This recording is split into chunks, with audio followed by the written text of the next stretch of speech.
Peace and blessings, everyone. This is Medicine Man. Good morning. How everybody doing? Happy holidays. It's been a great year. You know what I mean? It's been a great day. Um, it always been good, and I'm blessed by the ancestors, of course. Um, all my ancestral spirits from everywhere, from Angola, from Congo, Sierra Leone, Ghana, Nigeria, Liberia, the Ivory Coast, um, everywhere, Cameroon, Kenya. I give reverence to all my ancestors. And part of this discussion that we're having today is based on the idea that many people don't believe that there are Congolese people, Congo descendants, descendants of Congo in America. What we have found is that much of the research that has been done in reference to the ethnicities of the root working that's here in America is is offset. A lot of the research that has been done in America to root working is not right as far as our ethnicities and who we are is concerned and our connections to certain specific African traditions. Um, One of the issues that we've had in America that was very questioned about the practice of African American root working is synchronicity. Synchronicity is when various cultures, different groups of people who live near each other in the same proximity, they actually share and blend cultures, and they share and blend cultures. So what it means is that when we live in a close proximity to another tribe of people, to another cultural group of people, we share, we trade agriculture, we trade culture, we trade ideas, we trade spiritual perceptions, we trade the mechanics of our society. This is just natural human behavior that when different tribes live near one another, they just interact. In the process of this interaction is the spiritual exchanges of spirits. Okay? So, where you can have one society that lives on one side of the river that shares ideas with another society that lives across the river, both of the pantheons and those spiritual systems would have similar spirits or would share the same spirits. And this is for the reason why, like in Haitian Voodoo, we have Simbi spirits, of course, Simbi Makaya, which is, and we have Simbi Andezo and other Simbi spirits. But when we look over in Africa, we find that these spirits that are over here, we find the same connections and the same spirits in Africa because there is a Makaya, a Simbi Makaya in Africa. You see? In the same respect that there is Mami Wata in Africa. There's Mami Wata over in the West also, in Haitian Voodoo. Now, what does that all mean as far as synchronicity and the people of Congo? A lot of research I'd done in preparing my book, and I did a lot of research, and people say, well, he took some research papers and he placed them in the book. Absolutely, I did. And the reason for placing the information in the book about the Simbis and the Low Country was simply because that's a hidden history. Okay? And there are people out there in the spiritual community that knows this history and they take it and they apply it to themselves. What I simply mean is like in the Paulo Miyambe community, in the Paulo Miyambe religion, there is a understanding about Simbi spirits of what they mean, who they are, and things like that. In Haitian Voodoo, there's an understanding of of Simbi spirits, who they are, won't go on and so forth. Now, when we look at how the people in the Low Country understood the Simbi conceptualization, and the fact that we knew the name Simbi. Now, in Haitian Voodoo, there is a spirit called Grand Simbi. Grand Simbi, his name is Simba, you know? And and that was the same spirit when we do the research and talk to the old people in the Carolinas that they were calling on. You see? They were calling on the Grand Simba, Simbi, you know? And it means spirit. The word just means spirit, but that was the African presence of the spirit that we called in Carolinas and in the Low Countries, and it's well documented. It's well documented. Now, many of us lost the practice. Many of us lost the culture. Of course we did. Of course we did. But the remnants that is left is more than enough for us to reconstruct our own reality based on the precepts that our ancestors left for us to practice with. You see? So when we look at synchronicity and how, the Simbi spirit, Grand Simba was over there in Haitian voodoo, and so they're like, well, how he got over here? People think everything came through the Caribbeans. Like if it didn't come through the Caribbean island, then it ain't real in America. Oh, no, they making that up. They adding that in. They ain't doing, that's not right. It didn't come from the island. It didn't come from Cuba. It didn't come from Puerto Rico. Huh? Let's check the facts. When you look at the slave records, look at Harper's Ferry, Virginia. Look at Edisto Island. Look at the ports in Charleston, the ports in Wilmington, North Carolina. Look at the ports in Jacksonville, Amelia Island. Look at all of these places. When you look at the places, you go to the museums in the local cities. They have records. In Charleston, you go to the Avery Institute, and you can see the records on the slave ships, the last slave ships. Now, you can go all the way back to the 16th century. Of course you can.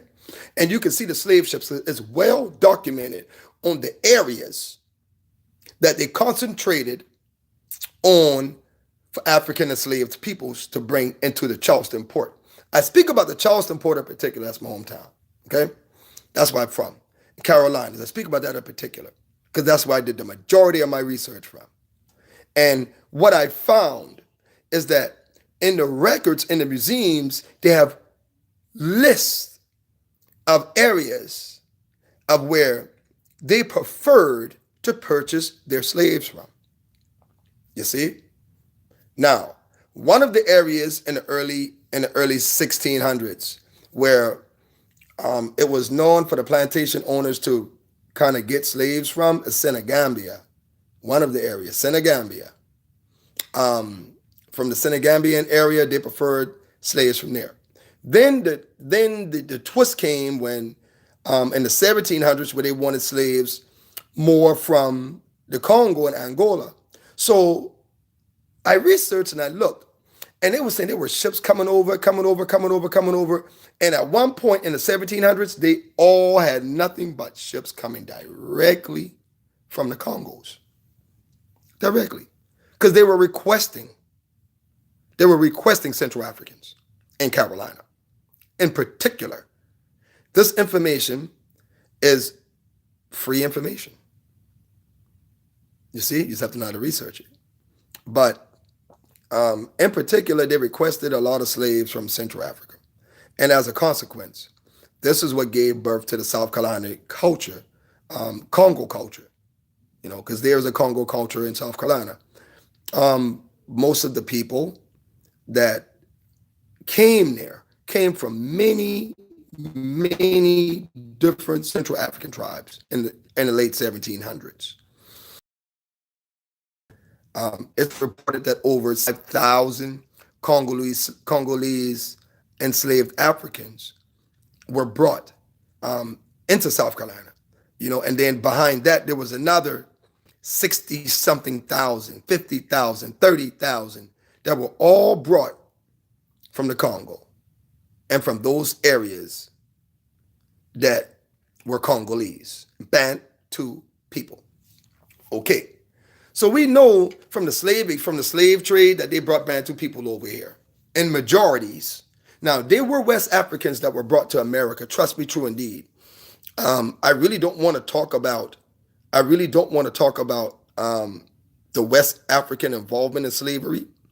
I would encourage people to do their research because there were many kingdoms in Africa that participated in slavery. I mean, it is what it is. Many people saying, "Way they'll sell you out right now." I got a brother selling me out right now. I got one selling me out right now being a coon, but I'm not mad. Not mad because you a coon. It is what it is. But just think this type of thing happened, in Africa, and there were many African kings. If you go over to Ghana, look right now, there are many rich, wealthy Ghanaian families, okay, that inherited their wealth from slavery. Facts.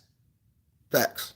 Same way in America, there are many wealthy European families that have inherited their riches and their wealth from off the back of slaves. Same concept. The only difference is the inheritors in America are European and the inheritors of slavery in Africa are African. Okay, understood. So now, still on the topic of synchronicity in America, all right? Because many people think that hoodoo is just like some made up stuff.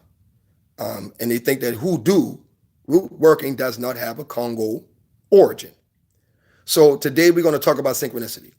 My girlfriend went over to Havana, Montanaz, Cuba, and had an interesting, very, very interesting experience.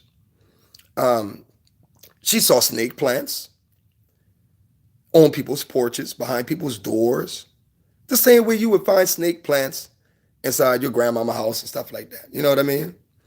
Walks in people's houses and it's set up like granny house. All your dead relatives, dead and alive, all them posts up on the wall in one area. You know what I mean? Same way in granny house. So the connection between the cultures were interesting at that point. It became interesting. So I guess as she went around and speak to people, you find that you see people with lekes on saying that they're scratched and palo. You see people who have abakua, people who are part of different societies, but they all Babalao, Polero, Abakua, Tata, they all it's like they don't see the difference. They see it all as one part of their roots. Okay? If your mother was a Ianifa in Lukumi or whatever, Ianifa or priestess, just say a priestess, and your father was a Tata, Ngongalero, it would be only natural to say that if your family lives in this area where there is Ifa and there is Palo, and that has been established in these communities for over 400 years, then that is the roots of that society. You see, the roots of the society is Miyambe and Ifa and Abakua and Haitian Voodoo. That's why when you go to Santiago, you go over to Cuba and different places, you see Haitian Voodoo mixed in with Palo. So they say, but over there, it's their roots. They don't come over here and say, oh man, you mixing up Palo with Ifa and you mixing Ifa with Abakua. No, it's in their eyes, in their society, it's all their roots. Because they was raised in a society for 400 years with all four cultures, all five of those spiritual cultures that came from Africa operating in unison. And this is what synchronization is. Synchronization is when you have various different African elements from very different African tribes, and you pull them together to create a new perspective that could elevate everybody. That is synchronization. In a good way, the progressive synchronization. Now, synchronization becomes negative. Synchronization becomes a bad thing when you synchronize your cultural elements with the cultural elements of the enemies. Makes a lot of sense? Let's see. We have, in our culture, many different ways of divinations, many different ways of doing works within the African cultural paradigm. True, we do. But outside of the African paradigm, there's other ways of working, right? True. The reason why we work within the African paradigm, because these steps, these methods, these protocols, these procedures, this style of tapping into your ancestral forces, communicate with your ancestors and calling them down, is collectively preserved in our DNA, collectively preserved in our consciousness, and collectively preserved within the spirit of the people. You see? They say, well, black people in America, we ain't got no spiritual identity. Y'all ain't got no spiritual identity. Y'all need us to teach y'all. Okay, sure, cool. You go into a black person house. Now, all y'all know what time it is. Come in any one of y'all house, and I start sweeping the floor, and I wipe a broom across your feet, what's going to happen? Some of y'all going to jump out the roof. You know what I mean? Some of y'all going to fight. Some of y'all going to curse me out. It's going to be a problem. Some of y'all going to be asking some serious questions like, yo, bro, why are you wiping my foot with this broom? Why? The question is a why is because ultimately it is a cultural perception that's held collectively amongst African people in America that if you wipe a broom across our feet, it's bad luck. See? You go all the way to California and do that. Them brothers and sisters in California tell you the same thing. Don't be wiping no broom across my foot now. You go to Louisiana, you know it's real. You ain't wiping no broom across nothing in the loo. You go to Mississippi, they tell you the same thing. You go to Alabama, they tell you the same thing. You go to Florida, they tell you the same thing. Carolinas, you already know how it's going. Georgia, yes. Tennessee, yes. All the way, Virginia, yes. Chicago, Ohio, all of these places. You wipe a broom across somebody's feet in a black community, and they're going to say, what the hell you doing? You trying to give me bad luck? They're going to spit on that broom, put salt on it, and all kind of, different people do different things in different places. Some people might put pepper on it. Some people might spit on it. Some people might throw salt on it. Some people say, hey, they might run outside and pop the broomstick on the end of the curb and say, oh, holy Jesus or whatever, and throw that shit. New York, too. You got that root up there in New York. The whole idea with all of this is that synchronization is real. And it happens. People question it. They come and try to interject ceremonies in the midst of synchronization without a true explanation to it. You see? So when you say, well, we already synchronize them. We already work with all our spirits. We know we come from multi-ethnic groups of people, right? Correct. So we have multi-ethnic ancestors, right? Correct. So if I go into Ifa, I'm only addressing those ancestors that came through my Nigerian bloodline. You see? Now, if I go get Vodun, then that means I'm addressing my ancestors that came through my Vodun bloodline. Synchronization allows African Americans in America, no matter what tradition you are in, synchronization allows you to work with all of the ancestral spirits of your complete bloodline. This is one of the problems when people go into African traditions they can't address with African American people. You see? They can't address it. They can't address your multi-ethnic ancestral origins. They say, oh, well, you West African, get this Ifa. Oh, well, you Congo, let's get this Palo. But that's another whole story to talk about the Palo, because the people that got it really think that hoodoo, root working, is not Congo. And there's so much evidence for root working to be considered Congolese. And we don't need nobody to validate root working in Congo culture in America. We don't need nobody to validate that we are the deceased people. Definitely don't need that. We don't need none of that.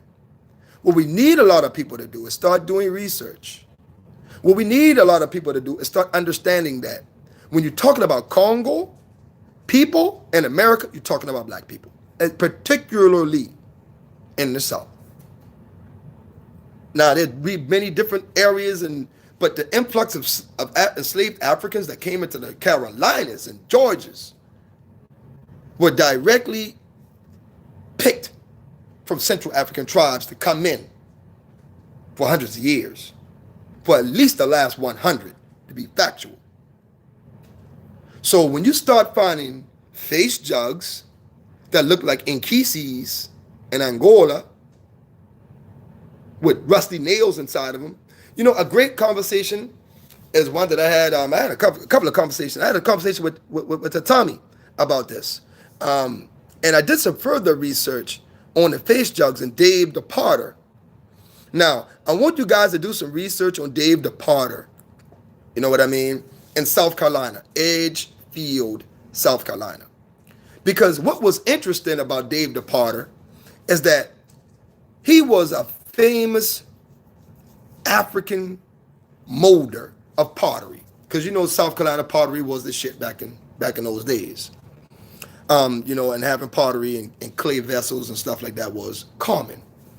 And because pottery was one of the industry, pottery, cotton, and things like that. What happened was Dave the Potter, what he actually did was, being an African, a Bantu descent, he did spiritual things in his pottery. So when he made certain specific jugs for white people, he placed a certain type of symbol on the bottom of it. See? Now, when he made jugs for Africans, there was a certain type of symbol at the bottom of those jugs.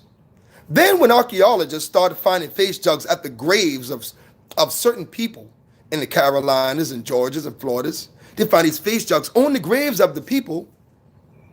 They look under it. It's this symbol. What is this? What is this seal? What is this symbol? Well, I'll show it to you. It's right there. Here it is. Right here. What you find right here is what they saw in the jugs. Is what they saw under the jugs. The Congo cosmogram. Let me repeat that for you. The Congo cosmogram.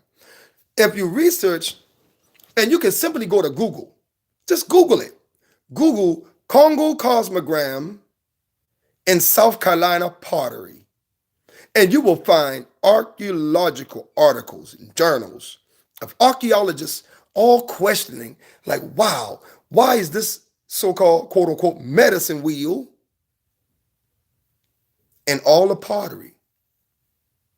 And then when they dig under the slave huts on the plantation, they find books, pencils, rusty nails, quartz crystals, jars, the remains of herbs and roots, face jug, and a bowl, a white bowl. In one of the studies, they found a white bowl with the Congo cosmogram under it. Not just one, not just two, not even 3, 4, 5, hundreds of face jugs all over the Carolinas and Georgia, Mississippi, all over Louisiana, Alabama, all over. Face jugs. They say there were no Bantu people in America. Y'all can still hear me. I just want to make sure y'all still can hear me. Somebody tell me, yeah, you still can hear me.